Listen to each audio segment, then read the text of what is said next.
agradecerte que hiciste una excepción, ¿no? Viniste a Vivo el sábado, sabemos que tenías que viajar ahora a Gualeguaychú, demoraste el viaje, así que gracias por... ¿Qué vas a hacer a Gualeguaychú? Usted lo admerita. Muy bien. Te agradezco mucho. Gracias, Milei. Y su equipo. Y el equipo, un equipo. Estoy orgulloso de Vivo el sábado. ¿Qué va a hacer a Gualeguaychú? Dar una conferencia sobre uno de mis libros, que se llama Desenmascarando la mentira keynesiana. Bien.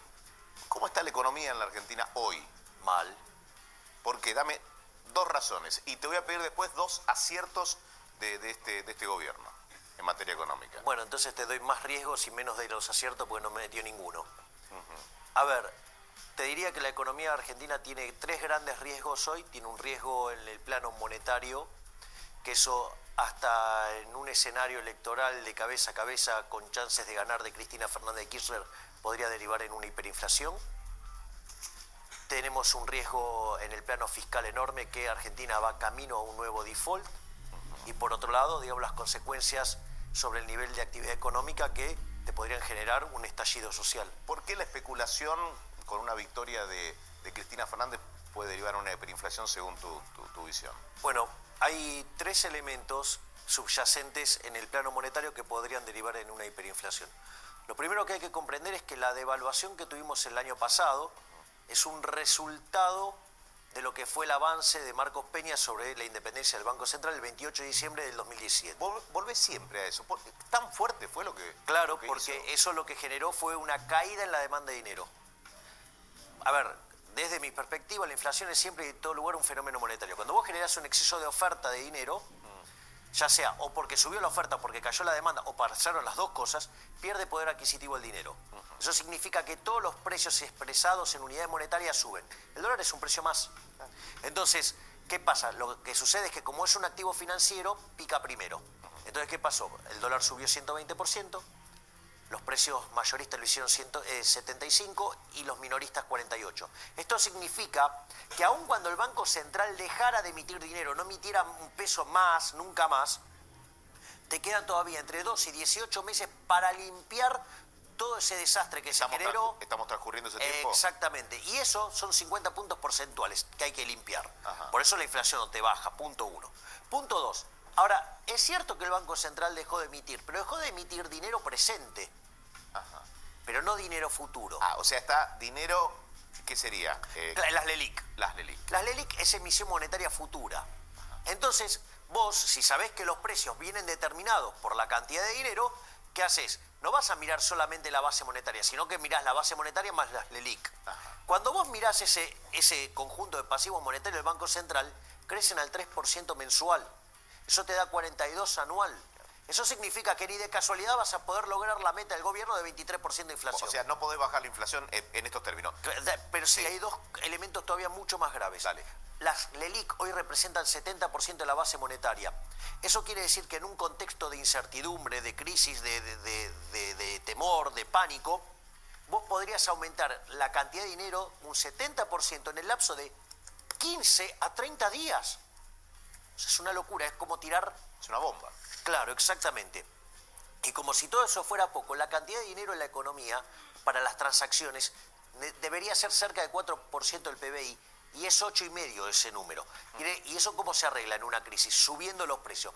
Cuando vos tomás ese conjunto de riesgos, hay una inflación subyacente en un escenario de pánico de 500%. Ahora, ¿qué decisiones tomaron en los países de la región que alcanzaron, teniendo problemas similares en algunos casos, ¿sí? Un Estado sobredimensionado, un gasto altísimo, una economía no saneada, inflación? ¿Cómo lograron un dígito de inflación? ¿Qué hicieron? Uruguay, Paraguay, Perú, ¿qué hicieron para lograr eso? Bueno, en principio reconocieron la naturaleza monetaria de la inflación. Es decir, la inflación es siempre y en todo lugar un fenómeno monetario. Todo el mundo desarrollado eso lo reconoció en los 80 y dejó de tener inflación. El mundo subdesarrollado o emergente lo reconoció en los 90. Reconoce, pero ¿qué medidas tomás para empezar a dejar de emitir dinero. Dejar de emitir dinero. Bueno, pero eso te genera urgencias. No, bueno, no. ¿El dinero para qué lo necesitas? Para tapar todo lo que estás tapando hoy. Pero Eduardo, si los problemas se arreglaran emitiendo dinero, mirá qué mundo fácil. O sea, suponete el mundo ridículo de Kicillof y un montón de energúmenos que salen de la Universidad de Buenos Aires, que el 83% creen que la inflación no tiene nada que ver con la emisión de dinero. Pero por favor, entonces hagamos cero los impuestos y financiemos todo con emisión monetaria. Así los liberales dejamos de quejarnos por los impuestos. ¿Por qué no lo hacen entonces? Lo que quiero decir es, a ver, digamos, el problema es que en Argentina se adhiere a teorías estúpidas. En el único lugar del mundo donde se repiten las estupideces que dicen en Argentina es en Venezuela, tiene una hiperinflación. Ecuador, que es una economía dolarizada, tiene 0,1% de inflación. Listo, no hay lugar para pensar otra cosa. Por eso, pero ¿qué pasa? Como vos estás generando desde las instituciones públicas brutos, ¿sí?, que creen que la inflación tiene que ver con cualquier cosa, menos con la emisión monetaria. ¿Yo qué es lo que propongo? Directamente eliminar el Banco Central. ¿Quién sabe de economía? Porque Nielsen en las últimas horas, lo cito porque habló de un gobierno que no sabe para dónde ir, que no tiene un plan, y dijo, déjense de embromar, saquen a Duhovne, nada de Ministerio de Hacienda, pongan a Melconian, Ministerio de Economía. ¿Quién sabe de economía hoy? ¿Quién podría conducir la economía hoy en la Argentina? Yo creo que Nielsen es una de las personas en mejores condiciones para ser ministro de Economía. ¿En un escenario como el de hoy? Digamos, en cualquier escenario, porque el ministro de Economía tiene que tener dos características, no solo saber de economía, sino que además tiene que ser un gran gerente. Es decir, alguien que sabe armar equipos, alguien que sabe coordinar equipos.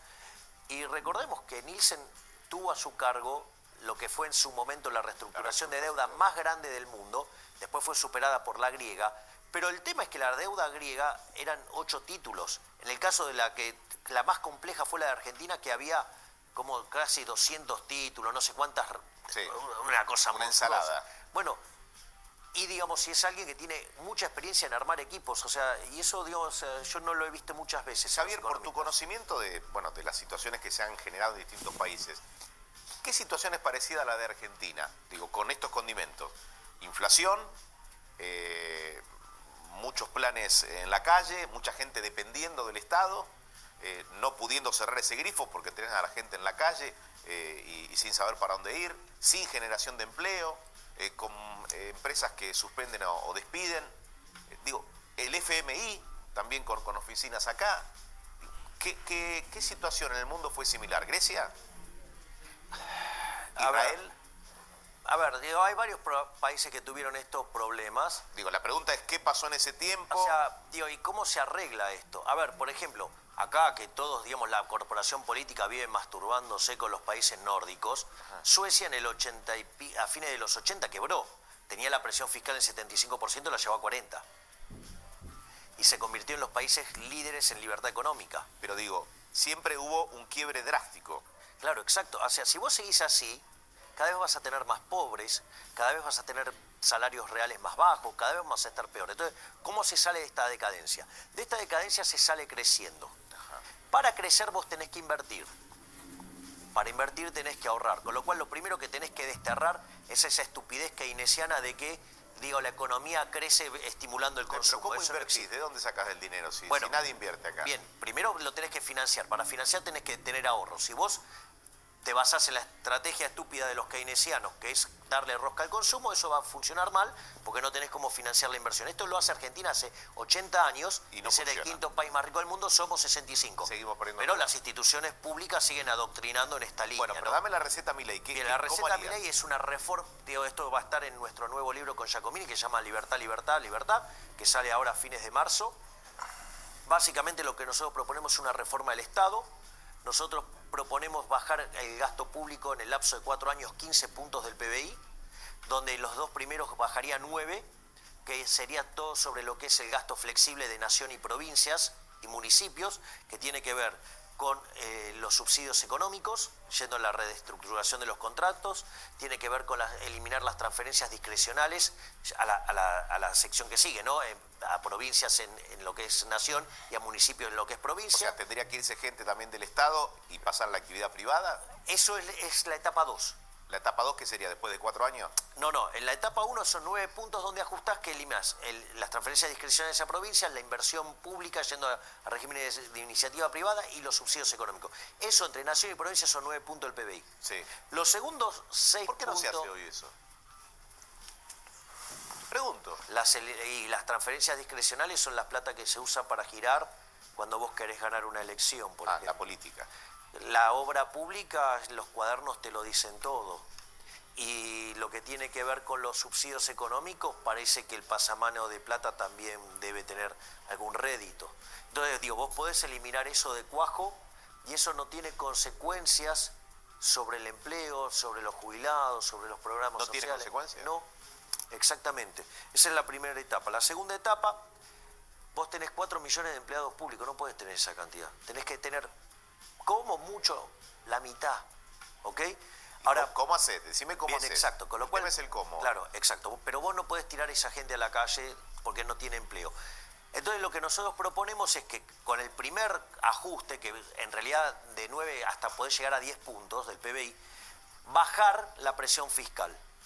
Pero ¿dónde bajar la presión fiscal? Quitar cargas sobre el trabajo y quitar cargas sobre las empresas. Por ejemplo, una de las cosas que nosotros proponemos es eliminar el impuesto a las ganancias sobre las ganancias reinvertidas. Suponete que vos ganas 100, vos tendrías que pagar 35 impuestos a las ganancias. Él es una empresa, se llama Víctor. Sí, gana 100. Claro, tendría que pagar 35 impuestos a las... ganancias. Bueno, si vos la reinvertís, Sí. Si es yo cero. los 100, ¿Y si cómo yo los se- 100 los reinvierto, es cero. ¿Cómo Cero. se constata la reinversión de ese 35? claro, automáticamente, digo, lo ves en los balances de las siempre y empresas. cuando vos tenés que invertir, Digo, y obviamente, vos en haces, blanco. claro, exacto. Insisto con la pregunta. ¿Por qué no se hace hoy?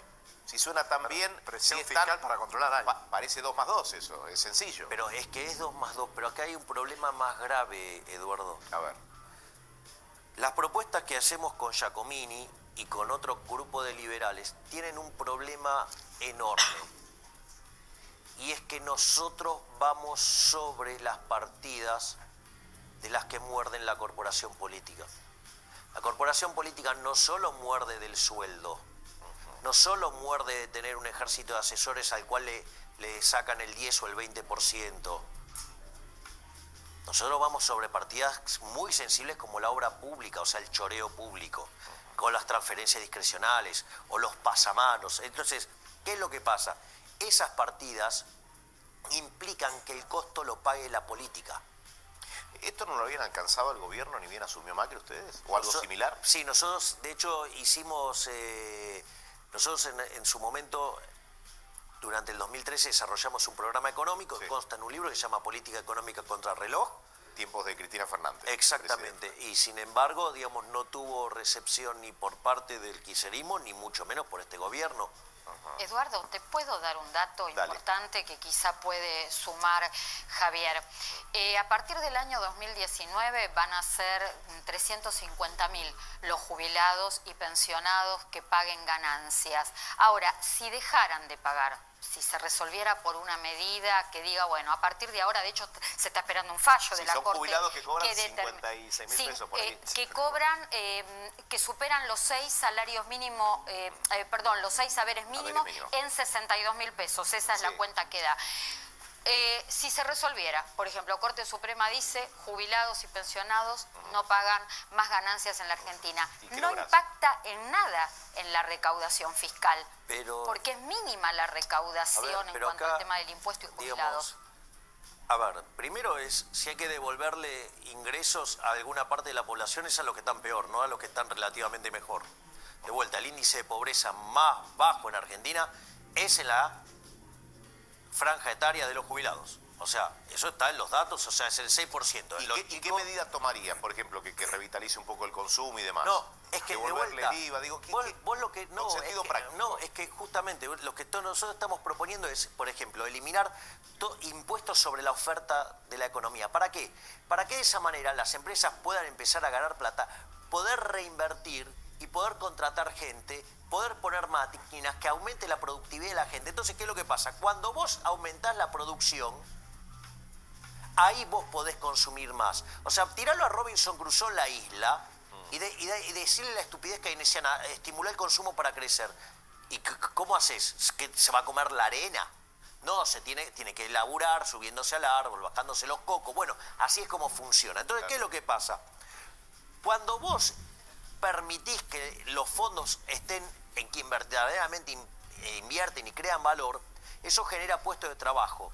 Una de las cosas interesantes es que cuando vos empezás a generar puestos de trabajo, no solo que los salarios suben, sino que ahí va a pasar algo muy interesante. Aquellos empleados que están en el sector público podrían adherir a un programa de retiro voluntario donde no solo cobran la indemnización, sino que se van a trabajar al sector privado. No solo que dejan de parasitar, sino que pasan a ser productivos, ¿sí? Y además bajan la carga del sector público. Entonces, por ejemplo... ¿En cuánto tiempo lo lográs eso? La transferencia del que acepta un retiro voluntario y pasa a la actividad privada. Si en lugar de generarse puestos de trabajo hay despido. Bueno, hoy... Pero nosotros, ¿qué estamos diciendo? Bajá 10 puntos el gasto público, te permite bajar 5 puntos de presión fiscal en los 2 primeros años. Eso genera un efecto sobre la tasa de crecimiento enorme. En 3 años, vos decís que puede haber una transferencia a través de un retiro voluntario. Claro, a partir del año 3 vos empezás a generar tanto crecimiento y puestos de trabajo que ¿sabes lo que va a pasar? Se van a pasar, van a tener incentivos. ¿Por qué? Porque cobran el retiro voluntario y... Dos ingresos. Exacto. Dos ingresos y un futuro... más mucho mejor. Claro. El dólar es lo de menos, digo, por todo esto que me acabas de describir, el dólar, más allá de la incidencia que tiene el dólar en la formación de precios, digo, hay que solucionar una serie de cuestiones importantes. Igual, ojo con el tema ese del dólar. Yo no adhiero que el dólar impacta sobre los precios. En realidad el problema es el problema monetario. Es decir, cuando vos generes el exceso de oferta de dinero, ya sea porque aumentó la cantidad de dinero, porque cayó la demanda, o las dos cosas a la vez, pierde poder adquisitivo el dinero y todos los precios expresados en dólares, en pesos suben. El dólar es un precio más. Sí. Pero la cabeza del argentino es subir un poquito el dólar, es que yo te aumento el mismo porcentaje. ¿Sabés lo que pasa? Y tiene razón el argentino. Desde que creamos esa institución nefasta llamada Banco Central, que nosotros proponemos eliminar con Giacomini, la inflación... pasó de niveles del 3% a 6% en los primeros 10 años y cuando se nacionalizó, que lo nacionalizó Perón, hasta el repudio de la moneda en el 91. ¿Sabes cuánto fue la inflación promedio? ¿Cuánto? 225%. No me dé más números porque me deprimo. Javier, gracias por haber venido. Si querés deprimirte, cambia de país o andá y comprá me quiero quedar en Argentina. Tenemos que elaborar y sacar a la Argentina adelante. Javier, Gualeguaychú te espera. Camino a Gualeguaychú un rato. ¿A qué hora estás allá en Gualeguaychú? La presentación a la creo tarde. que es a las 6 de la tarde o 7 de la tarde, una cosa así. Perfecto. Bueno. Siempre tranquilo. Siempre tranquilo. Recuerden que yo soy libertario y es el principio de una agresión. O sea, vos no me agredís, yo no te agredo. Ahora, si me agredís... 7 de la tarde tiene que estar acá. Gracias. Te digo porque no lo sabía ni vos.